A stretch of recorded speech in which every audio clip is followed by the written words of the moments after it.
Hello everyone, welcome to the yoga destiny. आज मैं आपको बताने वाली हूँ सूर्य नमस्कार। तो सूर्य नमस्कार क्या है, कैसे करते हैं और हमें किन बातों का ध्यान रखना चाहिए सूर्य नमस्कार करते वक्त। सूर्य नमस्कार बेसिकली योग में सूर्य की आराधना के लिए किया जाता है। यहाँ ये एक योगिक एक्सरसाइज है जो सूर्य की वंदना के लिए हम करते हैं। तो सूर्य नमस्कार में बताए गए 12 आसन इस तरह से एक फ्लो में किए जाते हैं, जिस वजह से हमारे बॉडी में सर से लेकर पांव तक सारे बॉडी पार्ट्स को उसका इफेक्ट आता है और हमारे बॉडी में बल, बुद्धि और तेज की वृद्धि होती है। तो ये है सूर्य नमस्कार। और सूर्य नमस्कार को करने का सही समय कौन सा है? तो सूर्य नमस्कार आप सूर्य उदय से लेकर सूर्यास्त तक के किसी भी समय पर कर सकते हैं, लेकिन सबसे उत्तम समय माना जाता है सूर्योदय का। तो उस समय से करना और भी ज़्यादा आपके लिए बेनिफिशियल होता है। और अदरवाइज आप दिन के किसी भी टाइम पर करें तो आपका स्टमक 3 से मिनिमम 2.5 से 3 घंटे तक आपका स्टमक खाली होना चाहिए। उसके बाद आप सूर्य नमस्कार की प्रैक्टिस कर सकते हैं।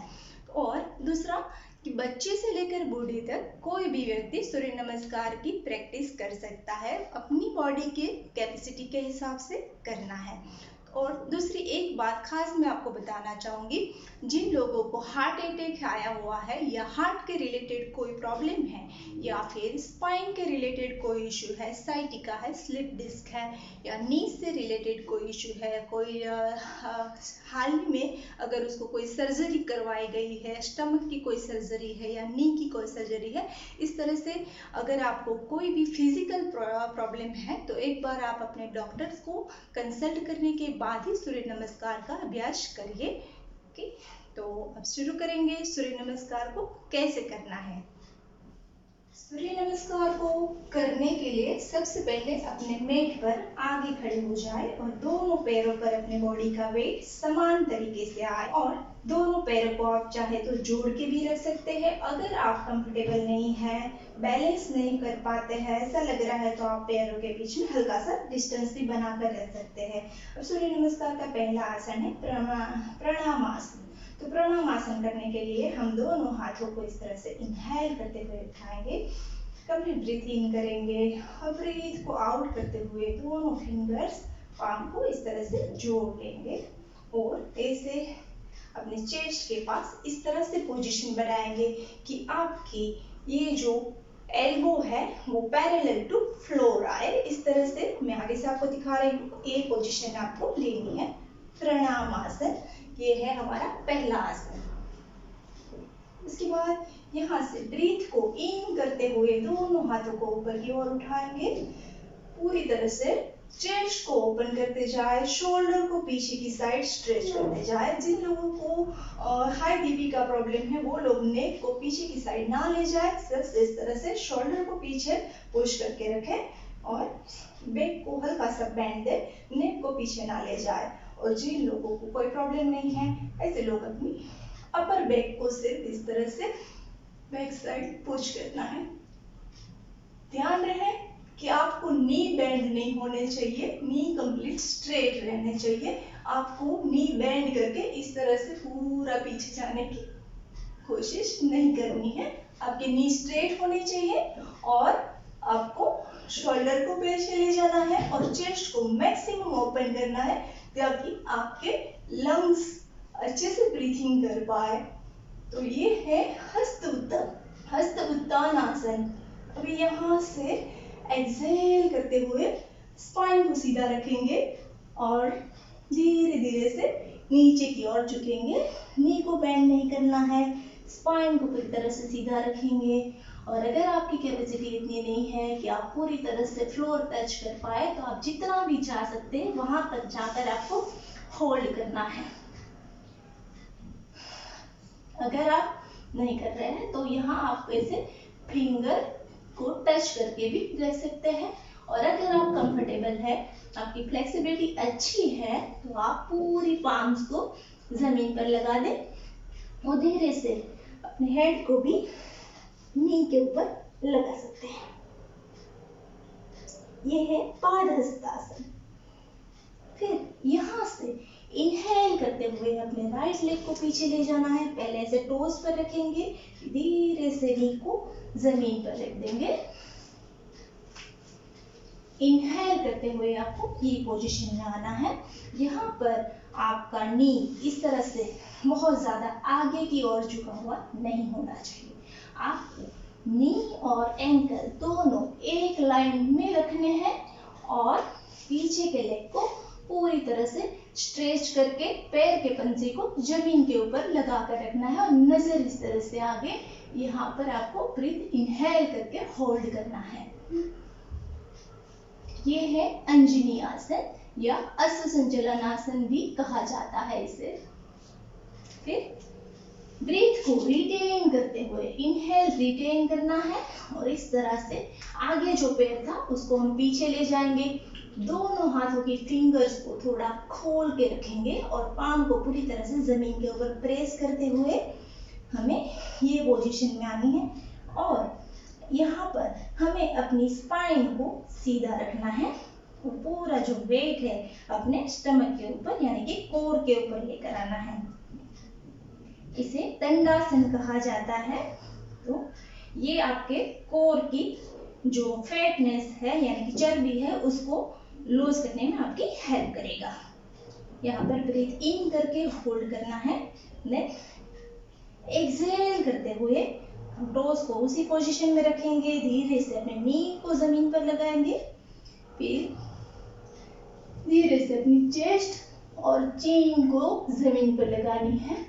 अगर आपके लिए ये करना मुश्किल हो रहा है तो आप यहाँ पर अपने स्टमक को भी नीचे रख सकते हैं इस तरह से। बट ध्यान ये रहे कि आपको अपने हिप को जमीन पर नहीं रखना है, हिप को ऊपर उठाकर ही रखना है।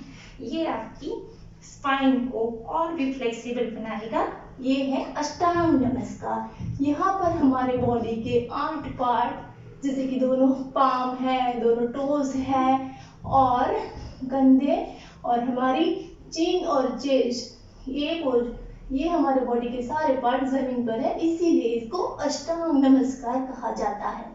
अभी यहाँ से पहले हम टोज को जमीन पर रखेंगे, फ्लैट करेंगे टोज, इनहेल करते हुए इस तरह से एल्बो को बेंड रखते हुए ही हमें ऊपर आना है और सिर्फ अपर बैक को इस तरह से ऊपर की ओर देखना है।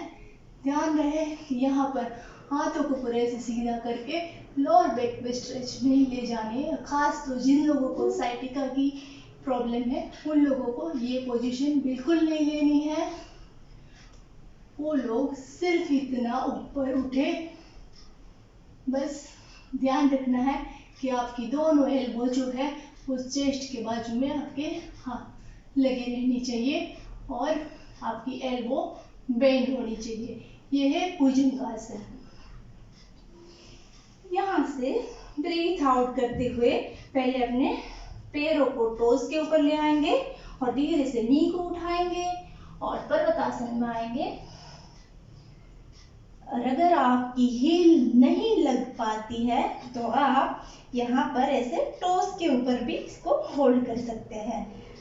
अगर आपकी फ्लेक्सिबिलिटी अच्छी है तो आप धीरे धीरे से अपनी हील को जमीन के ऊपर प्रेस करेंगे और इस तरह से अपना हेड भी जमीन के ऊपर ले जाएंगे। ये आसन आपकी स्पाइन को लिए बहुत ही अच्छा है, स्पाइन को और लंबा करेगा, स्पाइन की अच्छी फ्लेक्सिबिलिटी लाने के लिए सबसे बेस्ट आसन है। और साइटिका के पेशेंट के लिए तो ये सबसे उत्तम आसन माना जाता है। अभी इनहेल करते हुए हमें अपने राइट लेग को दोनों हाथों के बीच ले जाना है, लेकिन अगर आपका पैर एक ही बार में दोनों हाथों के बीच नहीं जा सकता तो आपको अपोजिट लेग को इस तरह से नीचे रखना है और इनहेल करते हुए राइट लेग को हम आगे ले आएंगे और पीछे पैर को नीचे जमीन के ऊपर सुला देंगे और नजर आगे। ये है अंजनी आसन। फिर से एक्सहेल करते हुए, और अगर आपकी फ्लेक्सिबिलिटी अच्छी है तो आप यहाँ से डायरेक्टली इस तरह से अपना पैर आगे ला सकते हैं और फिर अपने पीछे वाले पैर को जमीन पर रखते हैं और अच्छे से स्ट्रेच रहे और इस तरह से नजर को आगे बनाए रखें।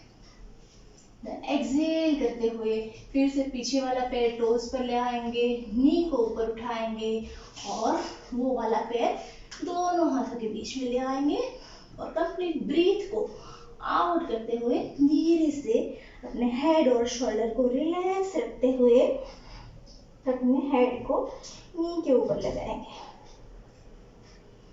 फिर इनहेल करते हुए फिर से वापस आएंगे,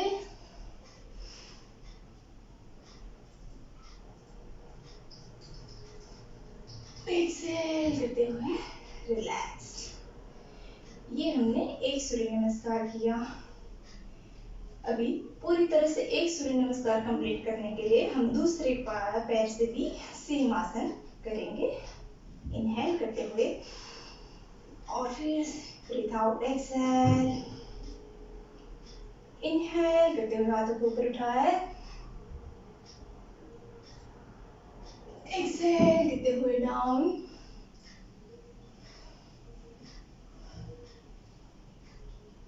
इनहेल करते हुए लेफ्ट लेग को पीछे ले जाएंगे। इस तरह से करने पे हमारे दोनों ही पैरों में एक समान सा स्ट्रेच बना रहता है। अभी हम लेफ्ट लेग को पीछे ले गए हैं, वापस जब आएंगे तो लेफ्ट लेग को आगे ले आएंगे तो हमारा राइट लेग पीछे होगा, तो दोनों लेग को एक ही सूर्य नमस्कार में समान तरीके से स्ट्रेचिंग मिलेगी। अभी इनहेल को रिटेन करते हुए दंडासन,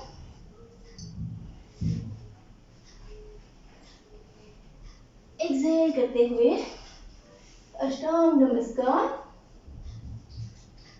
इनहेल करते हुए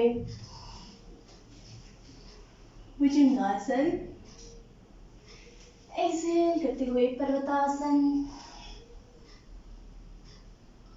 इनहेल करते हुए लेफ्ट लेग को दोनों पैर हाथों के बीच ले आएंगे, पीछे का पैर पूरी तरह से स्ट्रेच करने से ये पोज जो है वो हमारी थाई की चर्बी को रिड्यूस करने में हेल्प करता है।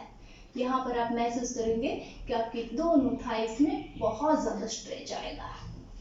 इसे वापस टोक के ऊपर लेकर एक्सहेल करते हुए उस लेग को आगे ले आएंगे और कंप्लीट ब्रीथ आउट। इनहेल करते हुए ऊपर, एक्सहेल करते हुए रिलैक्स। इस तरह से सूर्य नमस्कार का पूरा एक चक्र हुआ। अगर आप बिगिनर्स हैं तो आपको ऐसे मिनिमम 3 चक्र करने चाहिए, यानी कि 6 सूर्य नमस्कार। और अगर आप रेगुलर प्रैक्टिशनर है तो आप ना 10 से 15 चक्र भी कर सकते हैं, यानी कि 20 to 30 सूर्य नमस्कार आप हर रोज कर सकते हैं।